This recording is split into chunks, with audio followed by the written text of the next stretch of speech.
நம்ம ஓதுவார் என்ன படிச்சார் தெரியுமா? வேயுரு தோழி பங்கன் விடமுண்ட கண்டன் மிக நல்ல வீணை தடவி மாசரு திங்கள் கங்கை முடிமேல் அணிந்தன் உளமே புகுந்தகதனால் ஞாயிறு திங்கள் செவ்வாய் புதன் வியாழம் வெள்ளி சனிபாம்பிரண்டு முடனேன் ஆசரு நல்ல நல்ல அவை நல்ல நல்ல அடியாரவர்க்கு மிகவே என்பொடு கொம்படாமை இவை மார்பிலங்க எருதேறி ஏடை உடனேன் பொன்பதி மத்த மாலை புனல் சூடி வந்தன் உளமே புகுந்தகதனால் 9 18 உடனாய நாள்கள் அவைதான் அன்பொடு நல்ல நல்ல அவை நல்ல நல்ல அடியாரவர்க்கு மிகவே பாடிக்கிட்டே வந்தாரா.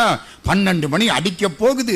கடைசி பாட்டு தேனமர் பொழில் கொள்ளாலை விடை சென்னல் துண்ணி வளர் செம்பனெங்கும் நிகழ நான்முகன் ஆதியாய பிரமாபுரத்து மறை ஞான ஞான முனிவன் தானுரு கோளும் நாளும் அடியாரை வந்து நலியாத வண்ணம் உரை செய் ஆன சொல் மாலை ஓதும் அடியார்கள் வானில் அரசாழ்வர் அரசாழ்வர்.